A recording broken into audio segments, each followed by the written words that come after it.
talk about stuff that people don't know, Yes, Lord. you can They got definitely these convince people documentaries. to believe it. They got some documentaries out there and stuff. If you watch them, change your world with regards to people do with food and food handling and Forget a documentary. You watch Facebook or Instagram Oh long my enough, God. you'll see. I stopped because I like to eat certain things, and it's like, Right. well, maybe You it gets don't want far. to know. Welcome back. You're tuned in to the Profit and Growth Hour here on WDRBmedia, The voice of the community. I am Dr. Business. And as always, Lady Guns in the house. Greatness under no stipulation. Okay, I know. You know, I don't know if I should speak and wait for you to finish. I didn't want to cut you off. Then Greatness you under hit no me and stuff. stipulation. I wasn't finished. No, I wasn't step gonna on use you that. or whatever. And I don't know. I love learned it. some things at the last segment, you know. I was like, I know who to cross and who not to. Okay. Just gonna be my bodyguard. I'm tired of fighting my own battles. Oh my goodness. Just Judea is here in the house. Yes. Family, if you're just tuning in, we've been having a wonderful time talking about her story, her life from Newark, New Jersey, and being a little girl passing out tracts to the Wrestler, MMA fighter. Turn other cheek. I wish it would. type of individual. Yes, I wasn't meant going to well. put it that Yes, way. you meant well. I mean, well, There's an education point being taken. You was handing out. You was schooling somebody. yeah, just a little. Yeah, in a certain kind of way. Yes, there's all forms of education these days. Yes, sir. Yes. But I did give them tracks after No. I was done. After you, I witnessed to them after I was done, and then I that loved was on them wonderful. Yes. and said next time we can talk about it. Yeah. Okay. So, yeah. I didn't stray too far. Body laying on the ground with a track on their chest. Yeah. Yeah. Well, the Bible does say lay hands. I laid It hands. does. You laid You hands. laid hands. And then they were here, and they left Quickly. me alone. Exactly. That's it. Yeah. All right. Bless the Lord. We picked up the story when she had put old boy, tall, dark, and handsome Guyanesian, bow-legged, Thirst, Adonis, drink of water. straight from Wakanda, dreamboat type of dude. Oh my God. Don't let the good looks fool ya, because things that are good for you come in all shapes and sizes, and oftentimes not the packaging that you anticipate. All right. That's right. Because you looking for love in all the wrong places, and you got to look like this, and she got to look like that, and she got to have a Coca-Cola this type of bottle, and this size, and 36, 28, 36, You ready to talk and about big it? butt, and a smile, and all that. Right. Be careful, because it's what's on the inside Right. that will Absolutely. sustain you. That outside stuff is fleeting, and if all you going after is the looks, you're going to find yourself in a world of hurt later on. Absolutely. And to my brothers, if you wake up next to her and her hair fixed and her lips got a little tint to it, she was up before you. Something going on. Something. She didn't wake up like that. Absolutely. We have Just Judea in the house, Yes. and you got remarried or got married I got married to your husband. to my husband. I was 20 years old when I got married. Okay. I had a son. And he loved And- did you? Well, I don't know that he loved me. I just knew it was something different for me, and I felt like marrying him would get me away from that tall, dark, handsome Guyanese abuser. And because he said he would never let me go, he was gonna kill me, and he actually tried to. And I knew the only way out was either I beat him or he beat me. And so I told my cousin one night, I said, I'm leaving out. And I filled my purse with bricks and mace and, you know, those big, giant, really, really heavy paperweight staplers when we were young. Okay, I had a stapler gun like that, and I put it in my purse, and I filled it with everything that could possibly So no help me. money, no jewelry. No. That's the stuff I would have been going after. Right. You No know. money, no jewelry, no makeup, no high heels, no cute clothes, sweatpants, sneakers, You left it all behind. t-shirt, had my hat on backwards. I was You're ready ready. for war. I needed out, and I knew the only way to get out was either he was going to kill me, I would kill him, or We called it a draw. And one night he called me and said, meet me at the park at 11 o'clock. So I already knew what time it was. And I told my cousin, I said, Dang, they ain't did that since school. girl, see, Right? that's what I'm saying. He told me to meet him, and I did. I met him because I got tired of being fearful. Me and fear don't work together well. And so I got tired of being fearful, and I said, I need this to be over. And I told my cousin, I said, I am going to meet him at the park, and if I'm not back in an hour and a half, call the police. You could probably find my body in Elmwood Park. She said, if I perish, I Right, perish. but I'm going going to see the king. I'm going. I'm going. I have to be free. Set me free. Give it us free. Yes. Yes. And so I met him at the park, and I'm sitting on the swing, and I'm waiting any moment for him to come at me. And we're talking, and I can see as we talk, he was working his way up to anger. And so I kind of planted my feet in the sand, and I waited for the blow because I knew that was going to be the beginning of an end. Don't know which end, but it was going to be the beginning of an end. And so when he hit me, I flipped over the swing, and I jumped up, and we just started fighting. We're fighting. And I came to the realization that I could not beat him fist to cup. And I was too close to him to swing my purse. So I'm a thinker. Whenever I'm in a really, really tight situation, I don't know how I do it, but I slow everything down, my heart rate, my thoughts, everything. Yes, focus. And the first thing I do is think about survival. And so I said the best thing to do right now is to run and get some distance between us.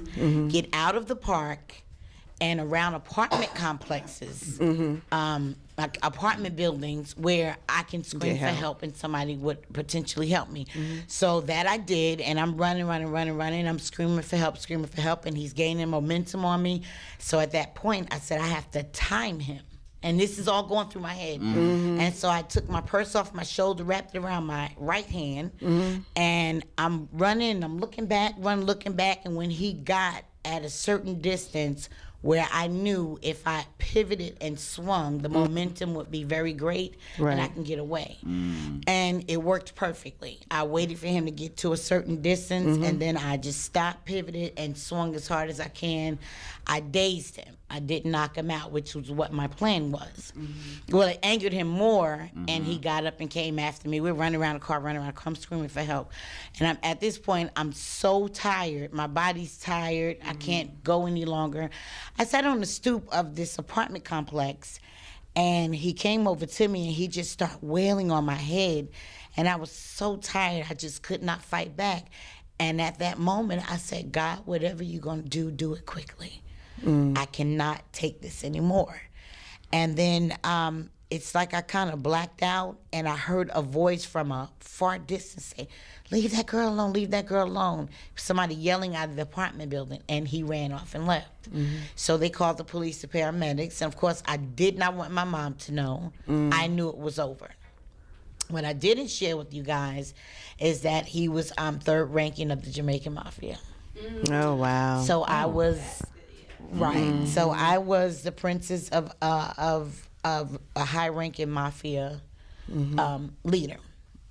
And it gave me a lot of privileges, and I loved the privileges, and I loved the fact that I can walk down the street and I know you and I have beef, but nobody's gonna touch me. The police would ride by, and trunks are open, and we got all kinds of semi-automatic guns and things like that, and they would just keep going like they didn't see us. So for me to have grown up in church all my life and then to experience this, it was so exciting to me, and it made me felt empowered, and I was a powerful being, and nobody could touch me except him. At any rate, I got out of that situation. He ran off, and then I got home to my cousin, and you know, I was all bloody and bruised up and everything, and she was like, are you all right? Are you all right? I said, that doesn't matter. I'm alive. And she was like, I'm going to tell Aunt Jen. I said, no, don't. It's over. Because in that organization, if you get out, then you can no longer be touched. And so I got out. and he no longer bothered me physically. So he would do little tormenting things like show up where I am. And at that point, I was just tired of being scared. I'm not scared of you. Mm-hmm. We can go round two. But we never went that way. And then I started going out and I met my husband. So the tall, dark, and handsome was the frying pan. My husband was the flame. Mm. I met him. He presented himself to be this really wonderful dude that really loved me and cared about me. And he capitalized off of my Christian upbringing. Because, you know, when you're brought up in Christ, you're taught love. Right. And you're taught that, you know, when people say they love you, they want the best for you. Right. Mm-hmm. And so when he said he loved me, I knew that he really loved me. At least I thought I did. Well, we met. It was so quick. We met on Thanksgiving of '85. I was his Valentine, 86 February. We moved in April 15th of '86. We got married July of '86. And then I discovered I was pregnant. Mm-hmm. And so we, you know, everything was wonderful. My daughter was born in March of '87. My mom took my oldest son to Florida. And that was the worst time of my life. That's when my life started spiraling out of control. I had never been away from my mom. I had never been from under her supervision. And now I'm this 19-year-old girl, got her own husband, her own son. You know, this is a dream. Picturesque. Right, that picturesque life. And then he brought drugs into the scene. And now we were never taught about drugs. Only thing we knew about was weed and alcohol. Right. That was it. We were never taught about sex. Just don't do it. And so that didn't work for you. For kids, I don't think that worked. Yeah, it didn't work. It either didn't work or I didn't believe it didn't work, so I had to keep trying it to make sure that my mom was telling me the truth. Yeah, so he took me to this party in our building, and of course, it was a bunch of Jamaicans. And you know, listen, just the food. Leave them alone. Just eat the food. I love the Caribbean food, okay?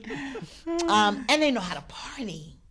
Oh, they know how to party all night long. You don't get no fighting, no drama, no arguing. They feed you. Well, this is the other one. This is the American one that I married. Gotcha. I had to stay away from them crazy Ghanese men. So I married an American man because I thought maybe we had more in common, and you know they weren't like them. Right. And there's no stereotype. You cannot look at an abuser and look at a person and see if they're an abuser or not. Right. It don't work that way. And so long story short, he brought drugs in. He took me to this party, and I saw all this white powder everywhere. And me being as naive as I am, because I never saw cocaine or heroin in my life except for on TV. You took out the dust rag and you started cleaning up because you thought it was dust and stuff. I'm gonna tell you, you know what my thought was, and y'all don't laugh at me out there. They was making biscuits. I'm thinking maybe they making bread. Why do they have all this flour everywhere? This is my thought. Right. And then I started seeing them sniffing this stuff, and I'm like, wow, I didn't know you can sniff flour. So I'm just like, you know, I'm like, this is really interesting. And then, absolutely, I was so green. I was so naive. Mom, why'd you do that to me? And he came over to me, my husband came over to me, and he said, here, try this. So that's my husband, and he loves me. And so I know he's not going to do anything to hurt me or give me anything to harm my body. And so I tried it. He gave me a little buzz, but it's nothing spectacular. And so I wasn't feeling that. And then time went on, and he came in the house one day. He was sweating. His eyes was big like this. And he was moving fast. And I was like, baby, what's wrong with you? You need to slow down. Stop running up those stairs. He was like, oh, I got to hurry up. So I'm thinking he's selling or something, or he was using. But he wasn't sniffing. And I didn't know that. I knew nothing about drugs, y'all. Nothing at all. You thought he was on insulin? Girl, I didn't know what he was. He was on something that had him moving. And in my era, that Red acid Bull. was the thing. Red Bulls. You know what I'm saying? Or Red. I don't even think we had Red Bull. I think back then it was Cisco. Right. So one day he came in the house and he said, "Here, try this." And it wasn't powder, it was a rock. And he put it in a pipe and he was just like, pull on this part. And I'm like, okay. And I did it and nothing happened. And so I was just like, I don't want to do this anymore. So one day I was taking my son to the park.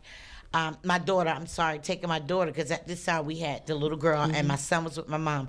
And I said, I'm taking her to the park. And I stopped at his friend's house, who he frequented quite often. And I couldn't understand, why are you spending so much time with him and not at home? So when I went into the house, it was like 8 to 10 people all piled up in the kitchen. And I'm saying to myself, what in the world is going on? Why is everybody in the kitchen? So they saw me and the girl, Monica, she was just so excited to see me. They were like, come on in, come on in, come on in. And they had this huge torch. And they had the pipe. And they had the whole setup. And I'm just like tripping because I don't know what's happening right y'all. Planning on burning the building down. What are y'all doing? We Finna cooking tar and out in feather the somebody? kitchen? Right. I Did guess somebody they do weren't cooking something? a turkey. No. Something. I had no clue what they were doing. And then this guy, Steve, said, come here, come here. So they surrounded me in a circle, and he put the stem of the pipe in my mouth, and he dropped like a rock that big. And later on, come to find out, it was like a 20-cent piece or something. And he said, keep pulling until your lungs fill up. So I'm pulling, and everybody's watching with anticipation. And I'm looking at everybody like, why are they looking at me like this? And then when my lungs were full, he said, hold it. And I'm like,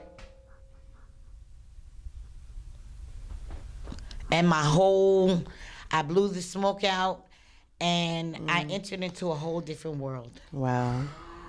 I went and sat down in the living room, and the lampshade literally started spinning by itself. I did not like that feeling. I didn't know what they did to me. I thought I was dying. I started crying. I told my husband, take me home, and he was like, you're going to be okay. Then he left me sitting there and went back in the kitchen. And so after I came down off that high, I still did not know what it was. And so time went by, and he just kept feeding it to me.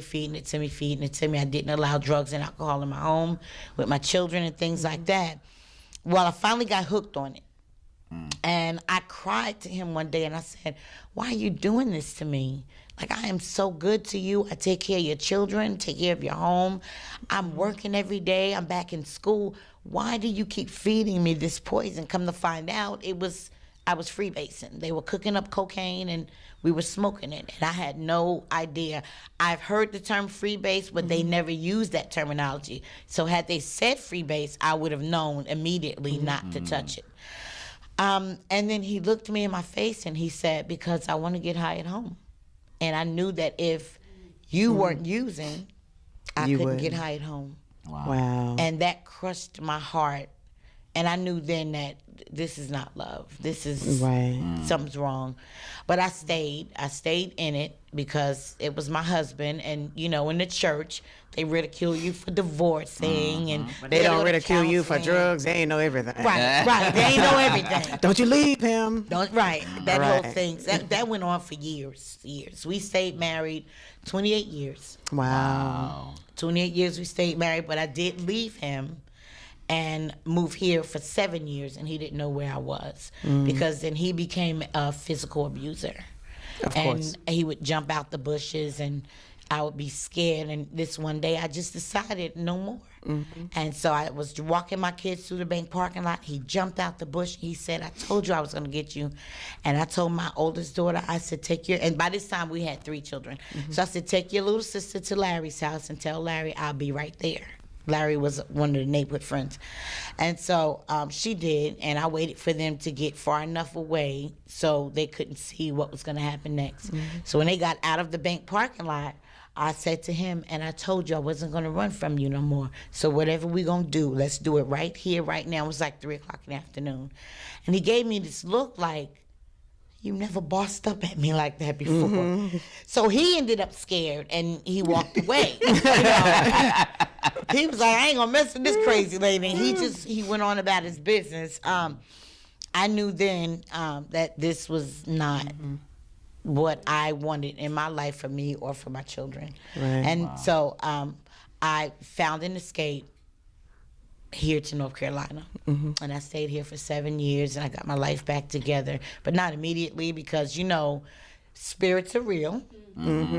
And the welcoming wagon, when I got here, the welcoming wagon of the drug world found me immediately. So I didn't even have a fighting chance at that point. I stayed in it until 96. Wow. At 96, I fell to my knees. Well, I went to my mom's house and said, can you watch the kids for a few minutes? I need to go to the store. I've done that so many times. They did not trust me. I lost the trust of my family, my friends. Nobody wanted me around. I stayed high all the time, stayed locked up, secluded in my house. Everything that I worked really hard for, I lost it. Of course. No more money, no more bank account, no more future. My dreams dissipated. And all I had left was this shell of a person that I used to be. And just trying to find myself again. Right. And so I went to my mom's house after a 3-day sabbatical and came back, and I looked like death was riding me. And she opened the door. First time she ever did this. She said, get away from my door. I don't ever want to see you again. The next time I see you, you will have either gotten your life together or I'll be burying you. But I don't want to watch my child kill herself slowly. If you're going to die, put a gun to your head and end it quickly. These children don't deserve this. I said, give me my children. She said, you will never get these kids back. Wow. At that moment, I had to make a decision. It wasn't about me anymore. Right. And I went home and I locked the doors, closed the blinds. I stripped naked. I laid in a fetal position and I cried out to God. I said, I need you now. I can't do this by myself. I said, and I am just like Jacob. I will wrestle with the angels all night long until you bless me. I don't need you to deliver me from one thing, but I need you to deliver me from everything. Wow. And it only took God a matter of hours. I got off that floor at 6 a.m., just before dawn, and I felt a surge of heat go, just like somebody had took a heat ring and had me step into it, and I felt it come up my body and out. Oh, come up my body and out. And when that happened, I was still crying, but I was crying tears of joy. Right. I took a shower, got dressed, went to my mom's house. She opened the door and she bust out crying and she grabbed me and held me. I looked absolutely nothing like I looked the day before. Wow. And I told God, I said, if you deliver me from everything that is hindering me, that's keeping me from doing your will, from this day forward, I will forever serve you and I will get your message out there. And from 96 to this day, that is exactly what I've been doing. Go on, girl. I never looked back. Wow. From tracks to glory. From tracks to glory, but them tracks meant something, right? Wow. Right. But I never forgot, even in that journey, I knew it was my journey. I knew it was some things that I had to go through, and I understood that I have a voice where a lot of people will be afraid to share such intimate things about themselves. Right. My life is an open book because my life is not my own. Absolutely. And the things that I have to say to people are things that people want to tell somebody or want to talk about. So I created a venue, a forum, in the form of a book, Okay. which will open up dialogue, which will cause women to heal and men to heal just by talking about it. Because a lot of times we hold things forever and ever and ever because we think it's just us. And I'm just here to tell you guys, it's not just you. It's a lot of us. It's your coworkers. It's your Right. family members. It's your friends. It's your children. It's people that you walking past every day that needs to tell somebody about something and don't know how to do it on their own. And a lot of times, if somebody coach them or share their story, they'll feel more comfortable to share theirs. So I am the one that will put you in a situation to heal yourself, to be healed. Awesome. He had coffee, I had tea. No More Secrets. A sizzling novel filled with pure passion, cringing secrets, and a haunting addiction. By Judea Freeman. Yes. Real life experiences with passion, romance, a woman's determination to overcome their mental, emotional, and physical and spiritual adversities that would have otherwise taken them out. Through it all, with the strong bond of sisterhood and their shared belief in faith, they managed to keep God on the front line. But the price they had to pay, most people wouldn't have survived. He had coffee, I had tea. Judea Freeman. And they can get this book where? They can get the book on, I am on Amazon.com, or you can order it directly through me. And the upside about ordering it from me is that you get a picture with me and a signed autograph. Hey. And when they order it through you, how do they get in contact with you to be able to facilitate that? Through my email, which is JEWright, WRIGHT 52 @yahoo.com. And I check my email quite frequently. Or you can find me on Facebook as under Judea Freeman, or Instagram as Always Come Out on Top. Either way, you can get me. Phone number, 980-221-5446. And my phone is glued to my hip. All right. Family, you're tuned in to the Profit and Growth Hour here on WDRB Media. The voice of the community. Awesome, girl. Wow, she needs to come back.